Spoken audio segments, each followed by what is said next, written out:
Well, again, good morning.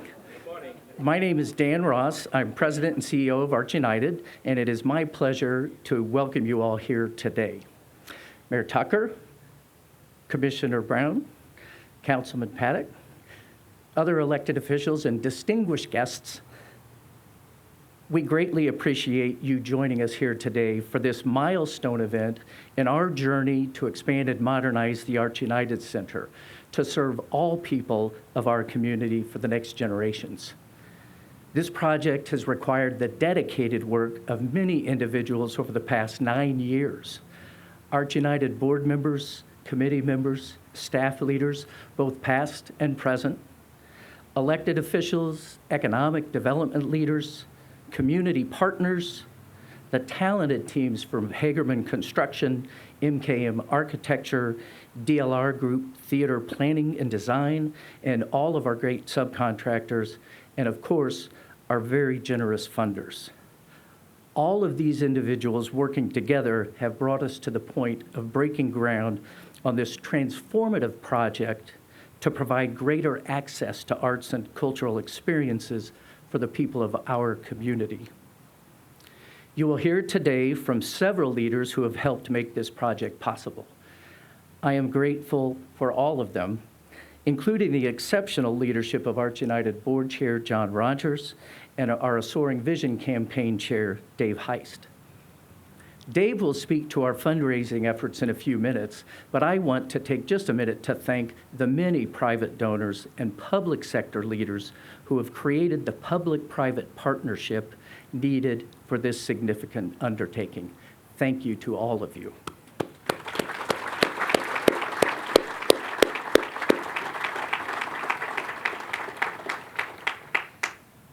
In 1960, our community leaders had the bold vision to reimagine and revitalize a large section of downtown by creating a campus for the arts on Main Street.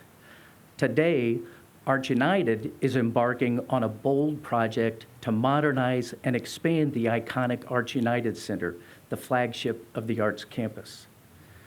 Through new additions, cutting-edge technology upgrades, this historic performing arts center designed by world-renowned architect Louis Kahn will provide an exceptional theater experience for performers, volunteers, patrons, and employees of all abilities. New elevators and lobby spaces, state-of-the-art theatrical technology, and enhanced patron amenities will create opportunities for greater access and functionality. The result will be a top-tier theater that welcomes more people, more organizations, and offers the quality of experiences that will delight our community for the generations to come. I'd now like to invite Arts United's board chair, John Rogers, to the podium for his welcome and remarks.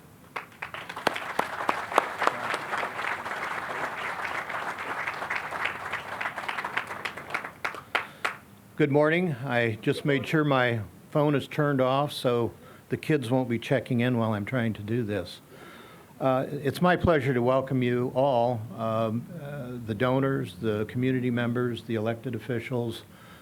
Throughout this process, it's really been fun because everybody that I've talked to and been involved in on making calls have been very generous and happy to see us. Not only the private sector, but the public sector as well. It's been a lot of fun to do this work. As Dan said, Arts United has been committed to the community since 1960 when these plans were starting to take shape. I was all of 8 years old in 1960, so I guess I didn't really care too much at that time. But as the building was built and through the years, all of the concerts and the performances and various things that have happened here have just sort of been a background to my life as it has been to you as well. This is an important building, and now it's an important part of the arts campus, which helps to anchor the northeast side of downtown. But it's over 50 years old now. Like anybody that's 50 years old, you get a few aches and pains, things don't work right, the joints don't work, I'm finding that out. The building is the same. Technology has really gotten a lot better. I think Patty will speak to accessibility in a minute. things have changed. With bifocals, I hate walking up and down the steps in there to try and find the step. A lot of these things are going to be changed and made better. This is going to be a great building when we get done. The planning started for this in 2016. I've been around for the last 6 years. It's really a well-developed plan. When we went in and talked to people, you had basically a shovel-ready program to show them. But a lot of that is due to the good leadership that we've had through the boards, through our past president and CEO, Susan, who's here today, and now seamlessly with Dan. This guy works nonstop to try and make this work, as did the board and a lot of people involved in that. So we're at the point now where we can break ground. The contracts are signed, we've got the bridge financing in line, and we have X amount of dollars to spend. We've made very sure from a board standpoint that we'll build the building that we have the money to build, so that it'll come out not leaving us financially harmed. That's been very important, and that was good board direction, and it was Dan's thoughts as well. So I think what I need to do now is introduce the guy who's been the chair of the A Soaring Vision Committee and who's been responsible for organizing the raising of all this money. I even wore a suit today because of Dave and Dan. I told Dan I had to dust the dust off of the shoulders to do this, but Dave Heist has been a joy to work with, and he also, not coincidentally, is the nominee for the incoming board chair starting in 2025. So Dave, it's all yours.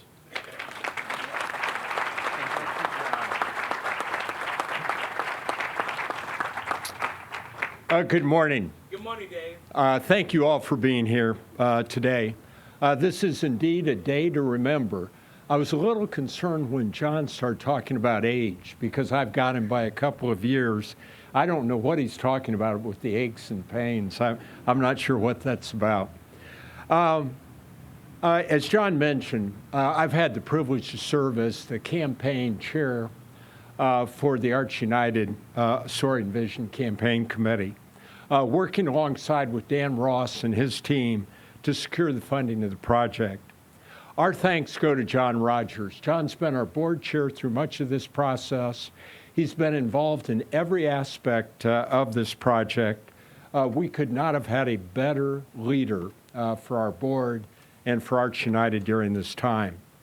And importantly, thanks to all of our donors and investors. Without them, we wouldn't have the announcement today or be able to share the news that's being shared today.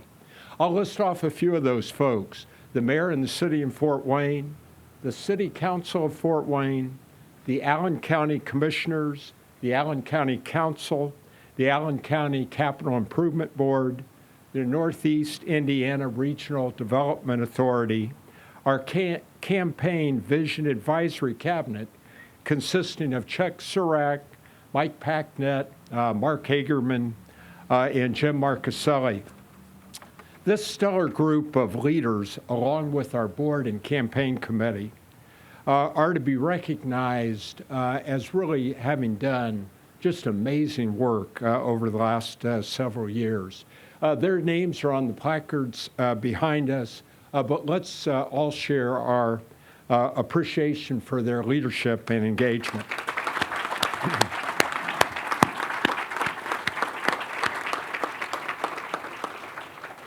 And last but not least, we want to thank our foundation, business, and individual donors. Our leadership donors are also listed on the placards behind us. We're grateful to all of our donors, regardless of the size of their investment. And our thanks also goes to the Arch United board and staff, who all gave generously to this project as well. Let's thank them as well.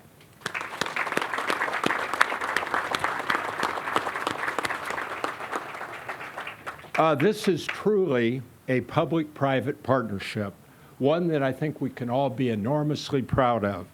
In Fort Wayne, Allen County, and Northeast Indiana, we all work together to make the best even better. This project is a shining example of that collaboration by all. Please join me in sharing our appreciation for all who have invested their time, talent, and treasure in this project.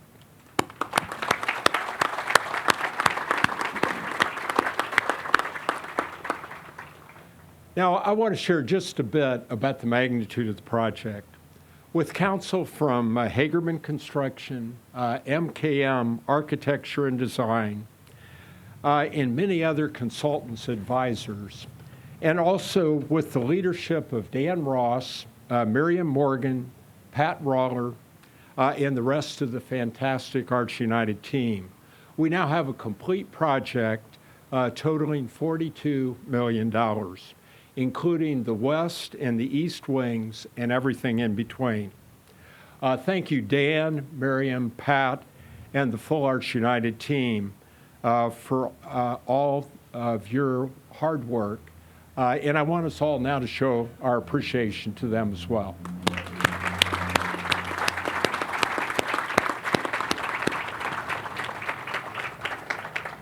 When this project was first started, Susan Mendenhall was our president. Susan is in the back of the audience, but we want to recognize Susan. Susan was very involved with Dan and the rest of the Arch United team in the visioning, the planning, and beginning the fundraising for this project. So thank you, Susan Mendenhall.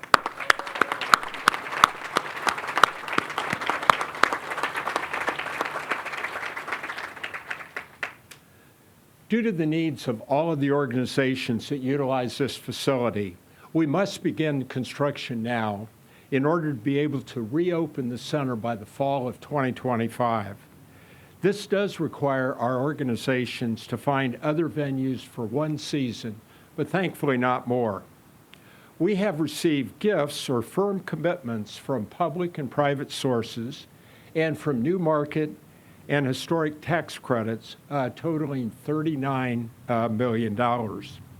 That leaves us with a need for less than $3 million by September 1 to complete the full project and to be able to commit to our contractors who are a part of this project. If we're not able to secure that additional funding by September 1, we'll not be able to complete the east wing that all of us believe is really a critical part of this project. If any of you can help in closing that gap or have suggestions on how we might go about getting those additional commitments by September 1, please let me or Dan Ross know. Closing the gap is our job one between now and September 1st. This is an awesome project for our city, for our county, for Northeast Indiana, and beyond. It builds upon the momentum and successes we have had over the last several years. It secures the northeast quadrant of downtown and our cultural district. Thank you all for being a part of this project. When this project was first getting started, we gratefully had the full and complete support of Mayor Tom Henry. Many of you know how enthusiastic Mayor Henry was for this project and many other projects that exemplify the resurgence of Fort Wayne, Allen County, and Northeast Indiana. I am sure he would have greatly enjoyed being here today. Thank you, Mayor Henry. Now it's my pleasure to introduce Mayor Tucker, Fort Wayne's 37th mayor. Mayor Tucker needs no introduction, is no stranger to every organization in our county.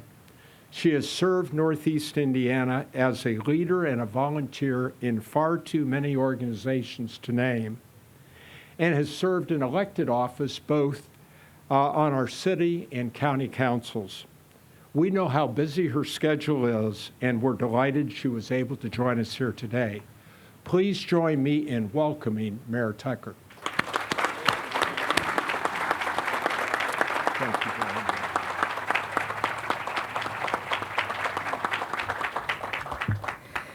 Good morning. Good morning. Hi, Tony. I was going to sing the entire words or remarks that I have for you, but when I realized that if I sing it in the form of Hamilton, that could add another 40 minutes to my remarks. So I decided that I would just stop right there for you. I have to tell you, in February, I donned the stage for the first time in the play The Color Purple as a church lady. And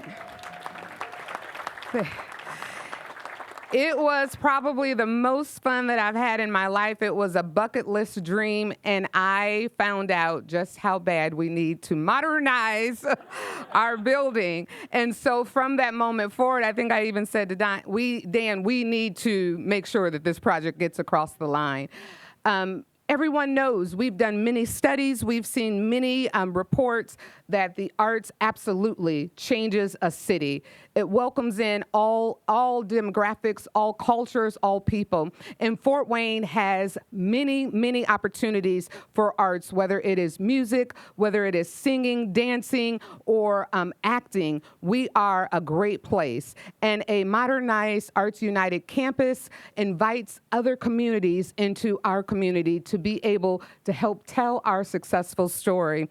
And so as I walked up and down the steps in February, I said to myself, this could be so much more. And when our campus is complete, when all of the dreams come to fruition, and when the gap of the last 3 million, 9 million are acquired, 3 million, right? When the 3 million gap is acquired, and I was looking over at Commissioner Brown going, write the check. She smiled back at me with a, you write the check. So it is going to absolutely help us continue to grow our city. The arts campus will help us continue to see the success that we're seeing in the city of Fort Wayne, and it's going to help us be able to offer more, do more in the terms of connecting community together. So when we think about the arts and think about all the work, all the investment that has gone into this program, from having the conversations with Susan, being one of the toughest question-asking persons as to why we need this, to having been on the stage and going, I see clearly why we need this to happen. I'm super excited for the city, for you, for all of this means for our community, and I'm honored to be a part of turning the dirt and cutting the ribbon together. Thank you so much for allowing me to be here, and goodbye.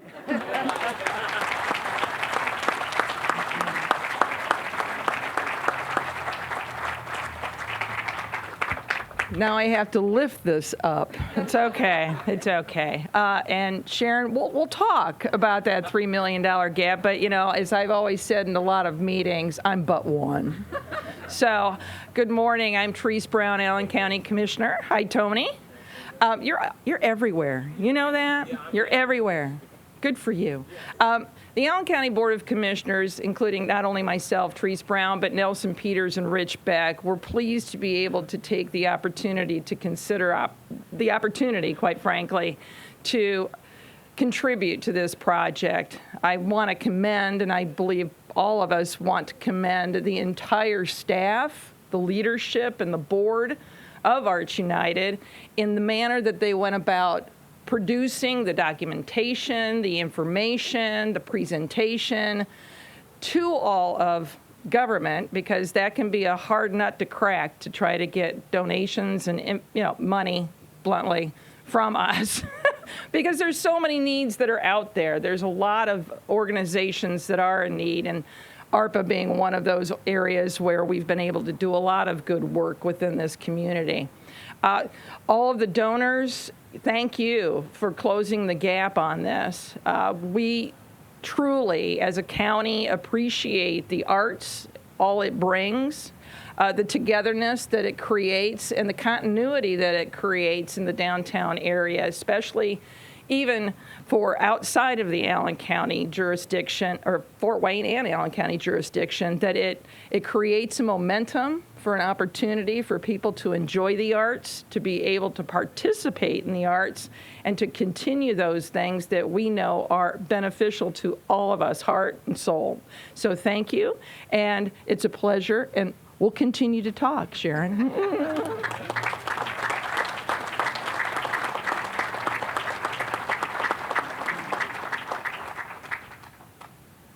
Thank you, Dan and Commissioner Mayor. I'm not going to hum. I don't hum nearly as well as you do. Thank you, Tony. And I see a lot of stellar faces out there that are always at these events because of all the support that you give to our community. And we thank all of you so much. And very pleased, Mayor Tucker and I, and as a former council member and as a current council member, that we could play a small role in this. Dan, I think when you came to us a year and a half or so ago and said we need a little help and maybe something that could help kickstart this a little bit. You know, I never tire of the wonderful amenities that we have in Fort Wayne.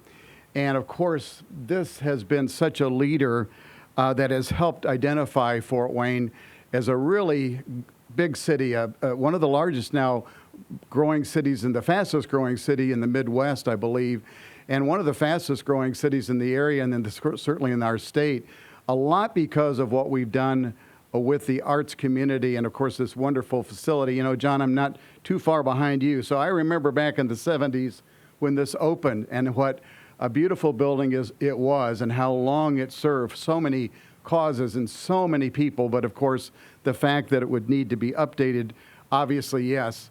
You know, I see my friend Commissioner Brown. I know we are all together in government, and certainly Mayor Tucker and I, and you know, we all work every day. Deputy Mayor Vandenberg, others, we all work every day to try to meet the challenges of our city and our county and all the needs that are out there, all the infrastructure needs, you know, police and fire, city utilities, you know, everything that we have to do to provide services to the city of Fort Wayne. But it's times we get to kind of step back just for a moment and relish something that, you know, is really exciting and to be a part of something where we are looking into the future and planning where we are going to be as a community 50 years from now. Actually, I think taking a breath and seeing the trees from the forest. And that's what I think we see here with this wonderful project, 40-some million, is it, Dan, that will really transform this and, of course, lead us into the next 50 years of our history. So this is a moment to celebrate as we make history today together and as we start this transition into modernizing this wonderful arts corridor that Dan and Susan and so many others have worked their hearts out to get us to this stage, and now we're going to help them. You know, I was very happy in playing my role as your city councilman. This is part of the district that I represent, and I'm very proud to be your downtown councilman. But it was a pleasure for me to be able to visit with Dan, Susan at the time, and others, and really try to help kickstart the funding that would, I think, lay some groundwork for a lot more support in the future. And as I recall, Dan, and Mayor Tucker, you were on city council at the time, I think that was a unanimous vote. We don't get very many unanimous votes on city council, right? There's only 9 of us, but man, we veer off sometimes. But this was not one of those times. And so, you know, it really is an honor for me to be a part of this moment, to be a part of history, to say, look what we've done and look what we are going to do together in moving this city forward for the next 50 years. Dan, I thank you. It is a pleasure to be with you today. Thanks.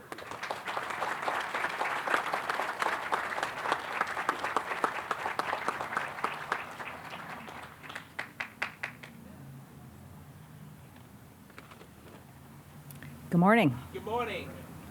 I'm Patty Hayes, CEO of AWS Foundation, one of the many funders.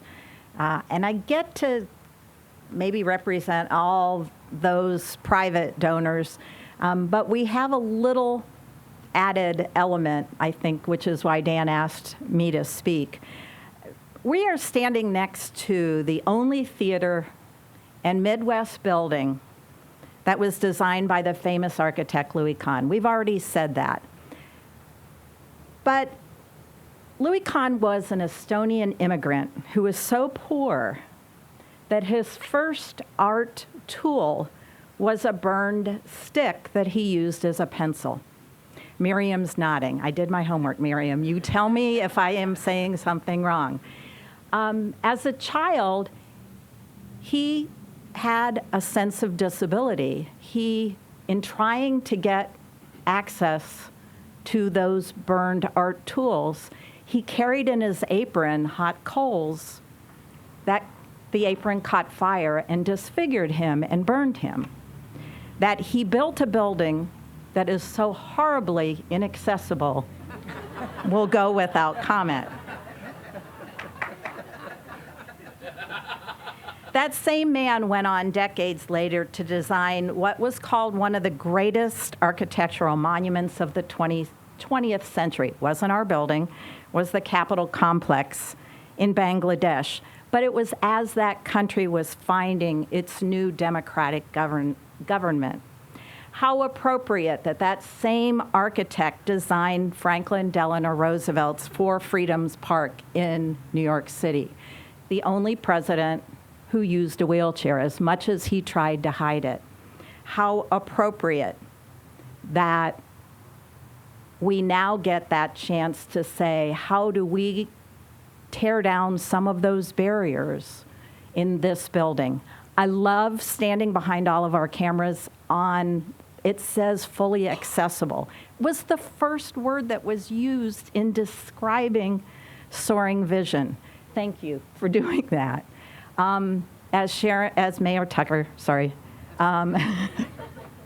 referenced, we are really excited as AWS Foundation was allowed to participate in the vision that that design committee worked on to make sure this building is fully accessible. Our former Chief Program Officer, Lynn Gilmore, was instrumental in making sure and being a consistent voice of, oh, Lynn's here, how we're going to do that. We are proud to help make this building and campus fully accessible, fully available for every child and adult, whether immigrant, as Louis Kahn was, economically disadvantaged, and anyone who has an ability that limits some aspect of their lives, they will be fully enriched in this building. Whether audience, employee, volunteer, backstage or on stage, everyone's art, everyone's life is enriched by the arts. Thank you for ensuring that.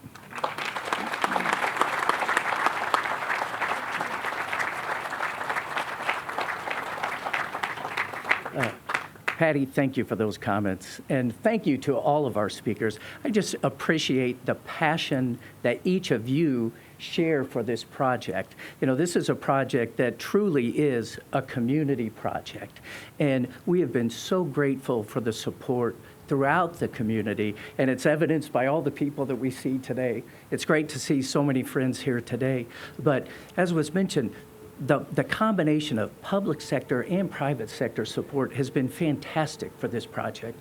We're so grateful to the City of Fort Wayne, Fort Wayne's New Market Revitalization Fund, Allen County, the Capital Improvement Board, the RDA representing the state of Indiana. We've had so much support from the public sector, but from a private sector, we've received 10 separate $1 million and above gifts. We've received over 30 $100,000 and above gifts. That is a remarkable outpouring of support from such a broad range of funders in this community. It's truly remarkable for a fundraising project to have that broad level of support. And I just want one more time to say thank you to all of you who have helped make that happen.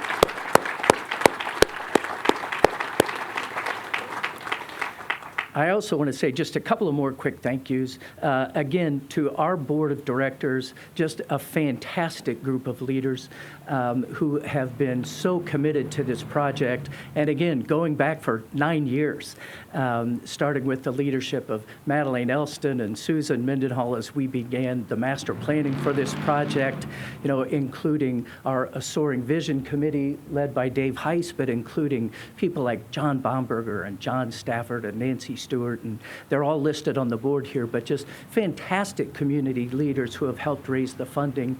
And then our project advisory committee led by John Rogers, including David Story, and just, again, a great group of people to help guide us through this.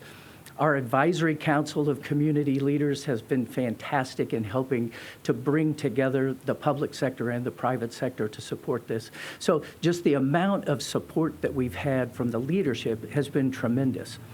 But I'm especially thankful, though, for the great work of Arch United staff. Just a tremendous group of people. Yep.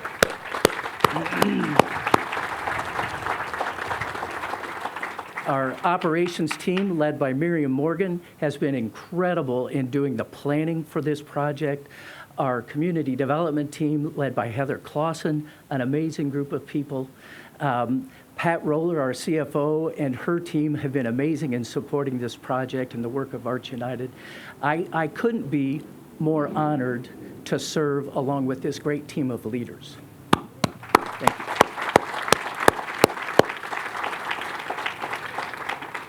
So as we are wrapping up today, as we conclude this event, I'm going to ask Miriam Morgan to come forward. Miriam's going to light our ghost light. And so theaters have a tradition of utilizing a ghost light on stage. And it's a simple light bulb on a post to provide a little light on a dark stage. Now, their use is part safety to avoid tripping over scenery on a darkened stage, and it's part superstition to keep the theater ghosts from being mischievous in the dark. For us today, this is a symbolic gesture that while our theater is going dark for a while, it will return in the fall of 2025, renewed and reimagined to serve our community in new ways. All right.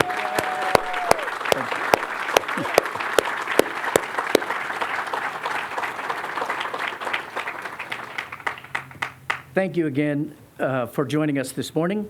If you have been asked to join us in a photo, we hope you'll stick around and do that. And our speakers will be available to the media if you would like to ask them some individual questions. Thank you all. Have a great day.